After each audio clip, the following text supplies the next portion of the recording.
Good morning बच्चों। आज सामाजिक ज्ञान की इस क्लास में हम सूचना के अधिकार के बारे में अध्ययन करेंगे। विधिक जागरूकता और उपभोक्ता अधिकार वाले चैप्टर में से ये आखिरी टॉपिक है, सूचना का अधिकार। बच्चों, भारतीय संविधान के तहत भारत के प्रत्येक नागरिक को स्वतंत्रता का अधिकार है और उस स्वतंत्रता के अधिकार में अपने विचारों को अभिव्यक्त करने की स्वतंत्रता है। यानी हम कह सकते हैं कि भारत के नागरिक को बोलने की स्वतंत्रता है और उसके तहत अपने विचारों को अभिव्यक्त करने के तहत या बोलने के तहत वो सरकार से कुछ प्रश्न कर सकती है और सरकार की जिम्मेदारी है कि वो जनता के उन प्रश्नों का उत्तर दे। भारतीय जनता इनकम टैक्स देती है और भी कई तरह के टैक्स देती है। उन टैक्स का सरकार कहाँ कहाँ उपयोग कर रही है, किन कामों में उपयोग कर रही है, जिन कामों में उपयोग कर रही है उन कामों की गुणवत्ता कैसी है, ये सब बातें जानने का भारतीय जनता को अधिकार है, क्योंकि वो सारे कार्य हमारे ही दिए हुए टैक्स या हमारे ही दिए हुए पैसों से हो रहे। ये बोलने की जो स्वतंत्रता है, इस बोलने की स्वतंत्रता के तहत भारतीय जनता को ये जानने का अधिकार है कि उसके द्वारा दिए गए टैक्स का किन कामों में उपयोग हो रहा है, सही भी उपयोग हो रहा है या नहीं हो रहा। जनता के द्वारा जो देश के विकास के लिए, देश की भलाई के लिए जो पैसा खर्च किया जा रहा है, उस पैसे का उपयोग कितना है, कहाँ कहाँ पे है और उसकी गुणवत्ता कैसी है, क्वालिटी कैसी है, उस सब बातों को जानने का अधिकार भारतीय जनता को मिलता है। कि सरकार की जनता के प्रति क्या जवाबदेही है, कि जनता प्रश्न करेगी तो सरकार जवाबदेही किसकी बनती है, सरकार की बनती है। तो सरकार की जवाबदेही क्या रहेगी या रहेगी भी या नहीं रहेगी, ये भी एक महत्वपूर्ण प्रश्न है कि क्या सरकार जनता के प्रश्नों का उत्तर देगी या नहीं देगी। किसी भी नागरिक के द्वारा मांगने पर अगर कोई भी भारत का कोई भी नागरिक सरकार से किसी भी संबंध में सूचना मांगता है तो जिस भी अधिकारी से, जिस भी सरकारी अधिकारी से, कर्मचारी से वो सूचना मांगता है तो उसको सूचना देनी होगी, क्योंकि सरकार की जवाबदेही है कि नागरिक के द्वारा मांगी गई सूचना का सही जवाब दे सके। सूचना, जानकारी लेना नागरिकों का अधिकार है, यानी सरकार से उसके कार्यों के प्रति सूचना और जानकारी लेना ये नागरिकों का अधिकार है और इसी को हम क्या कहते हैं, सूचना का अधिकार के नाम से जानते हैं। सूचना का अधिकार अधिनियम 2006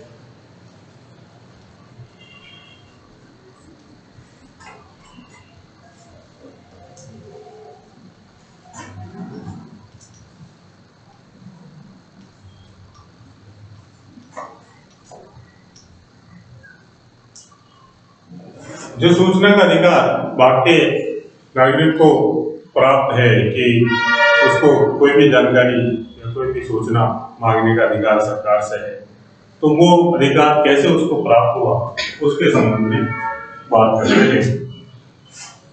कि सूचना का अधिकार जो अधिनियम है, यह अधिकार लोकसभा में पारित किया गया 15 जून 2005।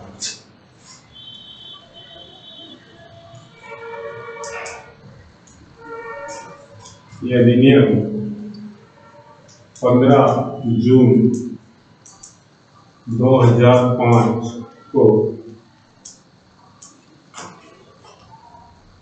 लोकसभा में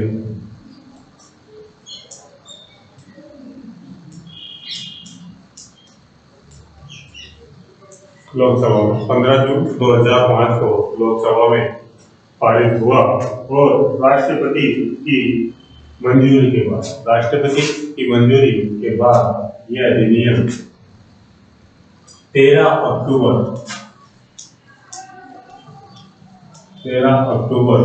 2005 से प्रभावी हो गया या लागू हो।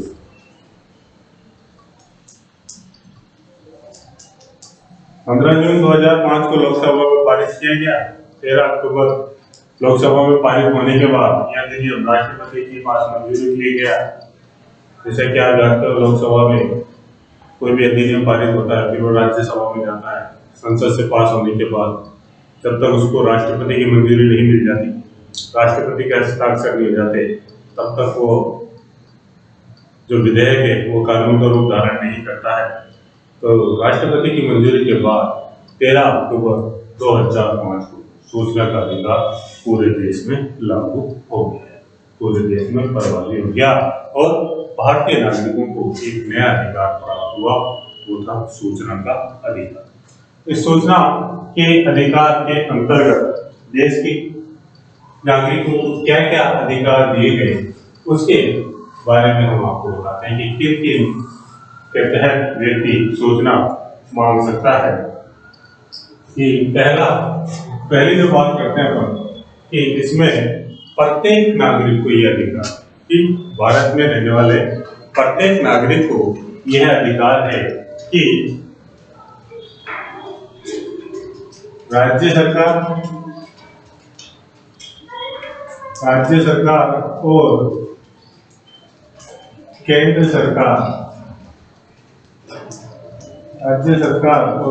सरकार के किसी भी विभाग से, चाहे राज्य सरकार का विभाग हो चाहे केंद्र सरकार का विभाग, ये दोनों के किसी भी विभाग से या कार्यालय से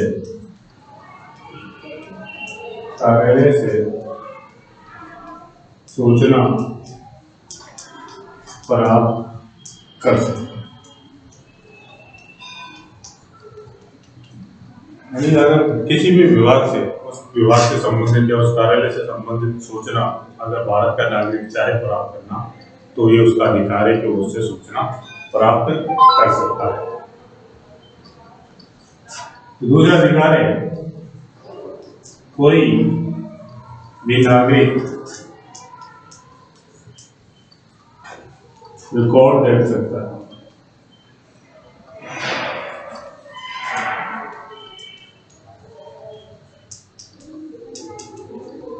जो भी दस्तावेज है, उन दस्तावेज को कोई भी नागरिक, उस कार्यालय के दस्तावेज उनको वो नागरिक देख सकता है और उन दस्तावेजों की, जो भी वो दस्तावेज देखना चाहे देख सकता है, चाहे तो उन दस्तावेजों की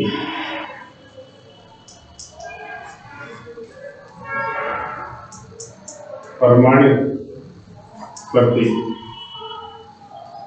प्राप्त कर सकते हैं। जो भी दस्तावेज वो देखे, उसकी अगर उनको कॉपी चाहिए तो प्रमाणित कॉपी उस कार्यालय के कर्मचारियों को या अधिकारी को देनी पड़ सकती है। नेक्स्ट है, कामों को देख सकता है।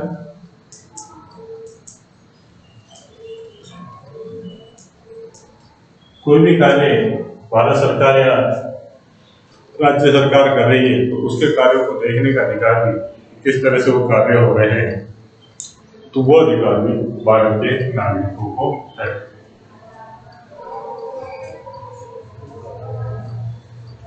काम आने वाली सामग्री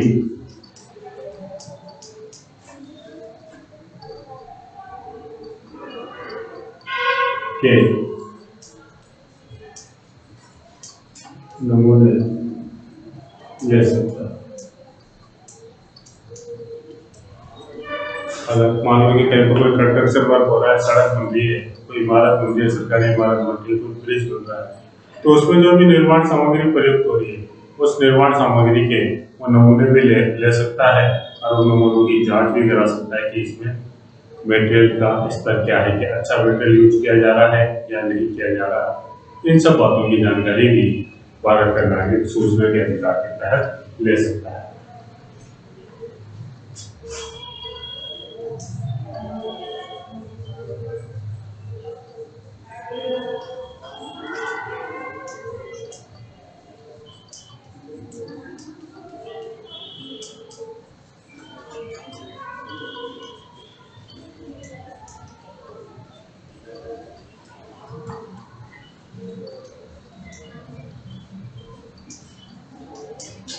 भारतीय नागरिक को यह भी अधिकार प्राप्त है कि वो कंप्यूटर में, सीडी में या फ्लॉपी में चाहे जिसमें भी वो सूचना उस आसानी से प्राप्त कर सकते हैं।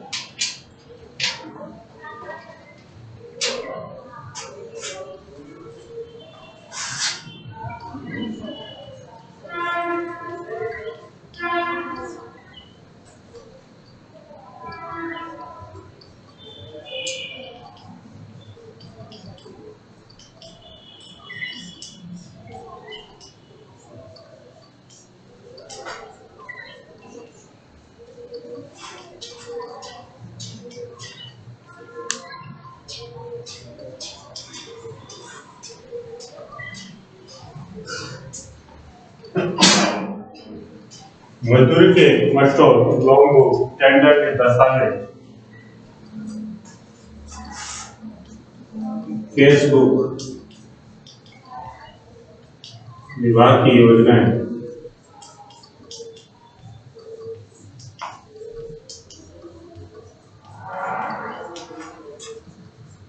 आदि देख सकते हैं। क्या क्या जो भी मजदूरी है, मजदूरी के मस्टोर, लॉन्ग बुक, टेंडर के दस्तावेज, केस बुक, विभाग की जो भी योजना है, इनसे संबंधित अगर कोई जानकारी नागरिक प्राप्त करना चाहे तो सूचना के अधिकार के तहत वो ये नागरिक प्राप्त कर सकता है। इन संबंध में भारत का नागरिक सूचना प्राप्त कर सकता है। अब सूचना तो प्राप्त कर सकता है, लेकिन सूचना प्राप्त करने का तरीका क्या हो, इस तरीके से वो व्यक्ति सूचना प्राप्त करेगा, उसके संबंध में हम आपको बता।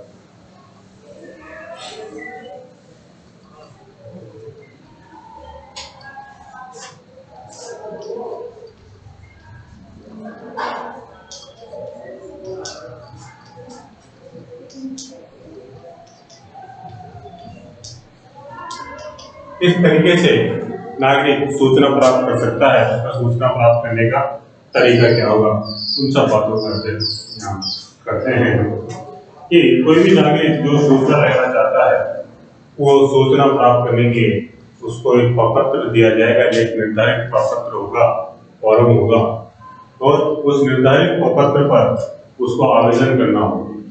और आवेदन पत्र के साथ जो भी वो फॉर्म भरेगा, जिस भी संबंध में उसे सूचना चाहिए, तो उस आवेदन पत्र के साथ 10 रुपए का पोर्टल ऑर्डर उसको लगाना पड़ेगा। ये फीस निर्धारित कर रही है सरकार ने, 10 रुपए का पोर्टल ऑर्डर वो लगाएगा, और या 10 रुपए वो नगद भी जमा करा सकता है। ये करने के बाद अब डिपेंड करता है कि उसकी सूचना किस तरह की है, किस रूप में उसको सूचना चाहिए, उन सब बातों के बारे में बताते हैं। कैसे कि अगर सूचना बड़े कागज की नकल की है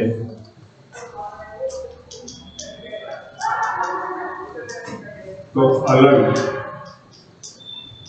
राशि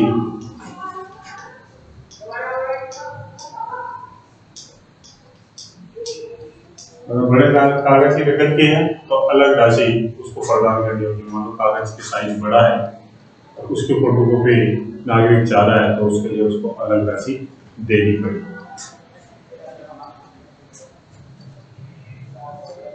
सीडी या फ्लॉपी,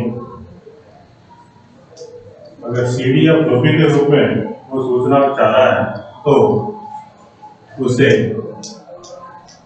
₹50 अलग से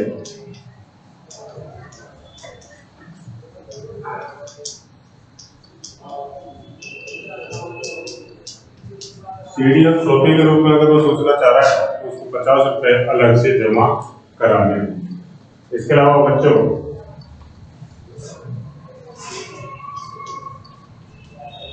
फोटोकॉपी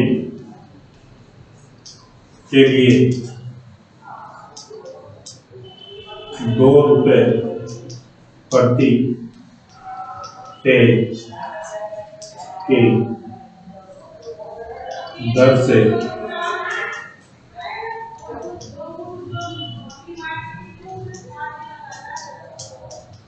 जमा करा दो। अगर फोटोकॉपी चाहिए तो जितने भी पेज कॉपी है ₹2 प्रति पेज के हिसाब से, 5 कॉपी है तो ₹10, 10 कॉपी तो ₹20, ₹2 प्रति पेज के हिसाब से उसको जमा वहां कराने होंगे।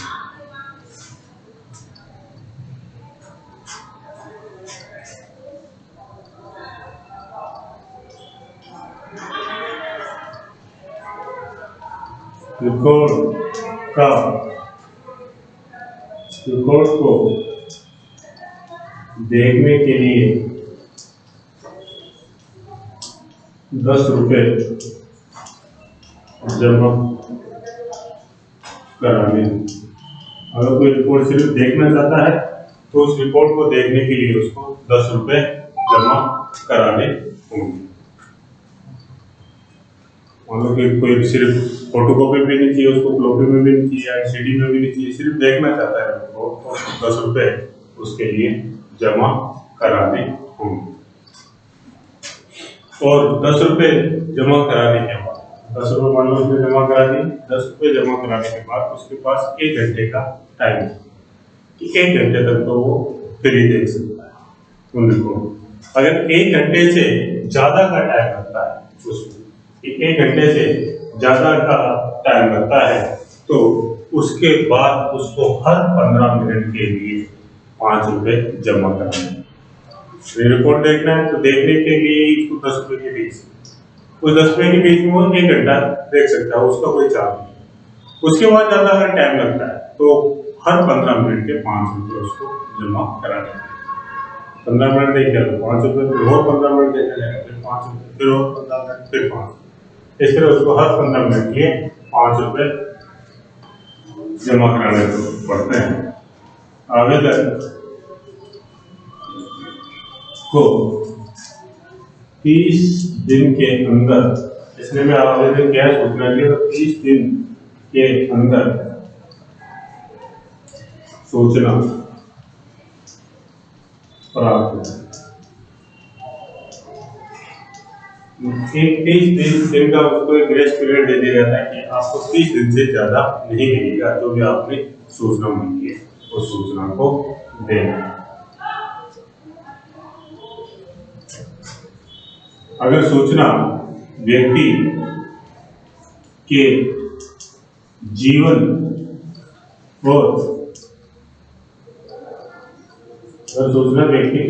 और स्वतंत्रता के बारे में है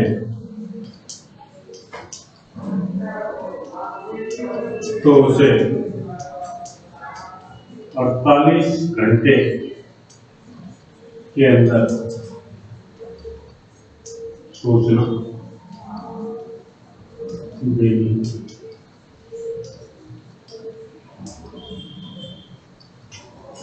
अगर जीवन और स्वतंत्रता से संबंधित व्यक्ति को सूचना प्राप्त चाह रहा है तो वो सूचना उसको 48 घंटे के अंदर अंदर मिल जाएगी। 48 घंटे के अंदर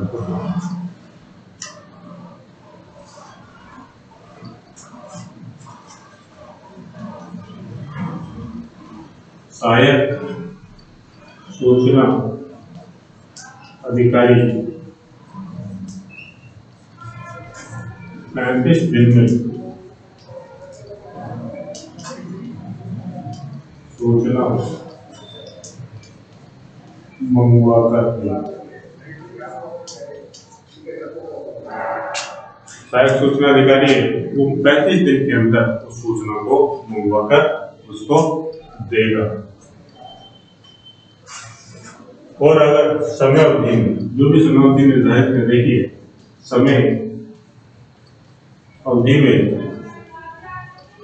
सूचना नहीं देना, सूचना देने से इनकार माना है। अगर सब निश्चित समय अवधि में उस व्यक्ति को, जिस व्यक्ति ने सूचना मांगी और निश्चित समय अवधि में उसको सूचना नहीं मिली, तो वो सूचना देने से मना ही समझी जाएगी। अब निश्चित समय अवधि में अगर सूचना नहीं, किसी व्यक्ति ने सूचना मांगी और सूचना निश्चित समय अवधि में उसको नहीं मिली, तो इसका क्या मतलब हुआ? इसका मतलब ये हुआ कि संबंधित कार्यालय ने या संबंधित विभाग ने सूचना देने से मना कर दिया, कि वो कार्यालय या वो विभाग या वो अधिकारी, जिस अधिकारी से सूचना चाहिए गई या कर्मचारी, उसने सूचना देने से मना कर दिया। और सूचना नहीं देने पर क्या हो?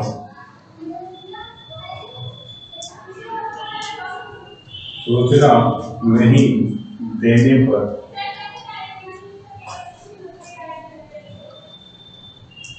जुर्माना या पेनल्टी अगर लगेगी सूचना नहीं देने पर,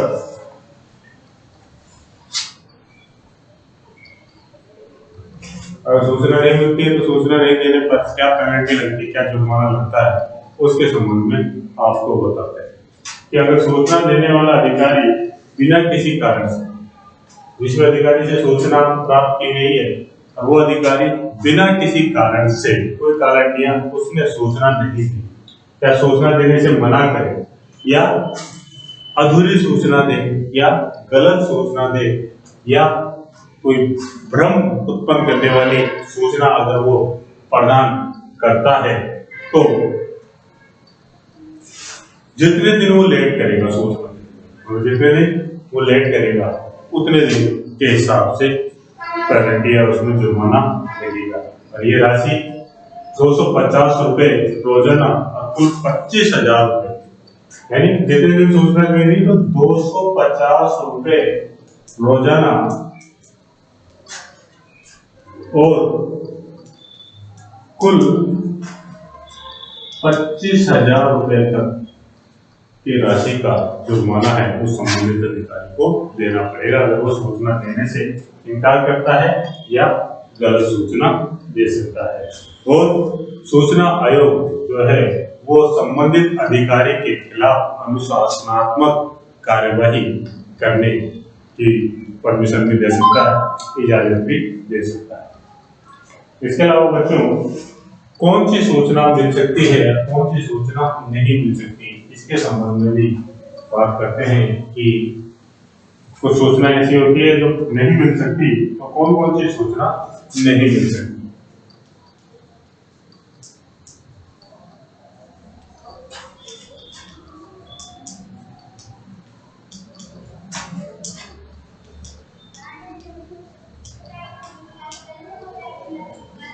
जो सूचना नहीं मिल सकती उसमें जो पहला है कि राज्य की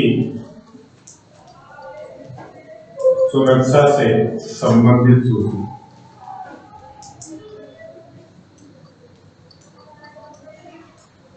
अगर किसी नागरिक द्वारा ऐसी सूचना चाहिए गई जिसका संबंध राज्य की सुरक्षा से है, कि अगर लगता है इस तरह की सूचना उसको दी गई तो राज्य की सुरक्षा संबंधी जो गुप्त सूचना है या गुप्त जानकारी है वो लीक हो सकती है, तो ऐसी सूचना कभी भी नहीं दी जाए।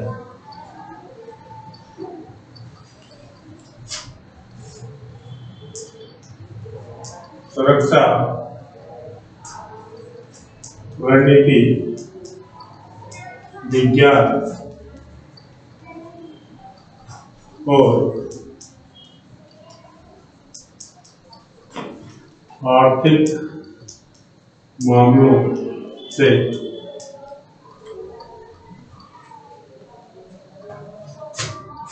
संबंधित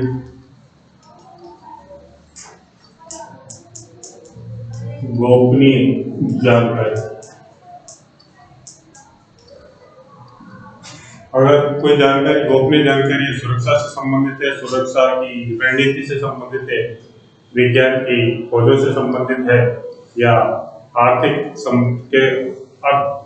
क्षेत्र के संबंधित गोपनीय जानकारी है, तो ऐसी सूचना भी नहीं दी जाएगी। इसके अलावा बच्चों,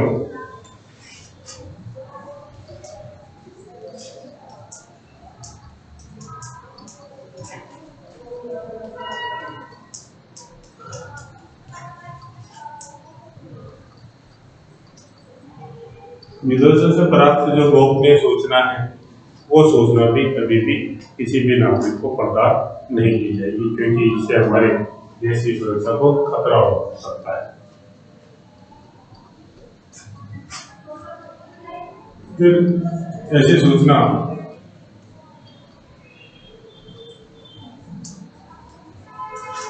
जिससे न्यायालय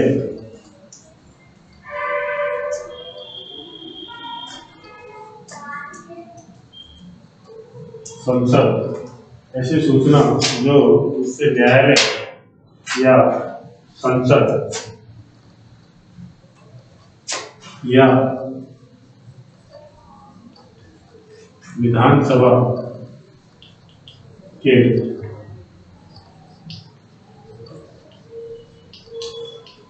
अधिकारों का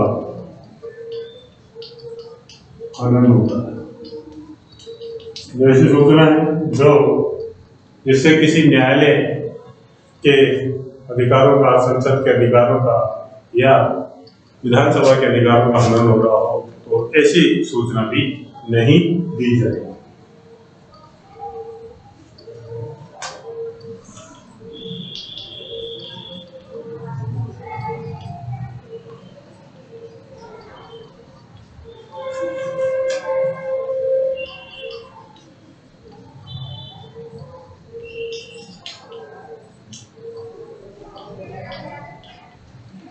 गुप्तचर ब्यूरो, सीमा सुरक्षा बल, अपराध, जो गुप्तचर ब्यूरो है, सीमा सुरक्षा बल है या अपराध है, अपराध जिससे देश की सुरक्षा को खतरा हो, ठीक है, ऐसी जानकारी जिससे देश की सुरक्षा को खतरा हो, तो इस तरह की सूचना भी कभी पता नहीं की। इसके अलावा बच्चों, जो सूचना अधिकारी हैं, उन सूचना अधिकारी के संबंध में भी आपको जानकारी दे दें कि कौन कौन सूचना अधिकारी है, फिर कहाँ कहाँ से व्यक्ति सूचना प्राप्त कर सकता है, उसके संबंध में जानकारी हम आपको दे देते हैं। इसमें ग्राम पंचायत में जो होता है, तो सबसे पहले बात करें ग्राम पंचायत में। अगर ग्राम पंचायत से संबंधित सूचना है, तो ग्राम पंचायत से अगर संबंधित सूचना है, तो ग्राम पंचायत से संबंधित सूचना सचिव या ग्राम सेवक।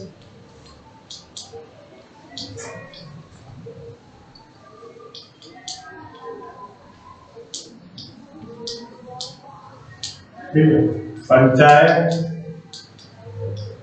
समिति से संबंधित सूचना है तो वो मिलेगी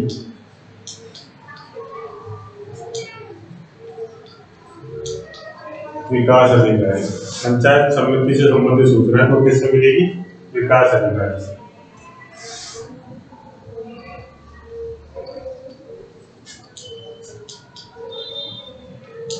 जिला परिषद से संबंधित सूचना है, जो नीचे के स्तर से ऊपर बढ़ते हुए जा रहे हैं, अपन छोटे से स्तर से सूचना, फिर धीरे धीरे उन सूचनाओं का स्तर बढ़ रहा है।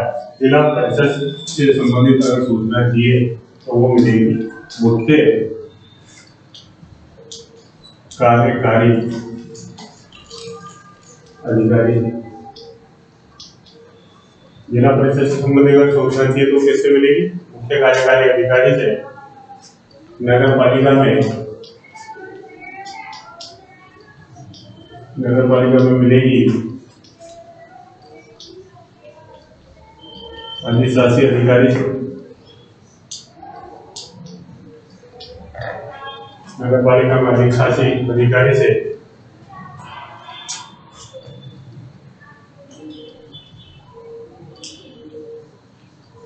राज्य द्वारा सहायता प्राप्त संस्था में मिलेगी मुख्य कार्यकारी अधिकारी।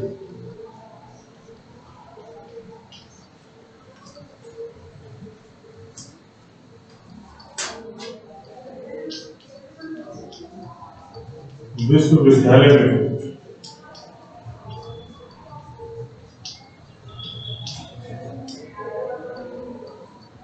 कुल सचिव से, अगर विश्वविद्यालय में आपको सूचना प्राप्त करनी है तो कुल सचिव से आपको संपर्क करना पड़ेगा।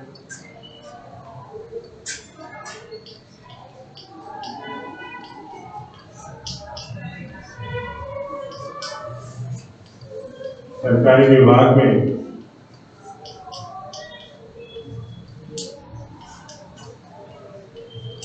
विभागाध्यक्ष, अगर सरकारी विभाग है तो उस विभाग का जो अध्यक्ष है उससे सूचना मिलेगी।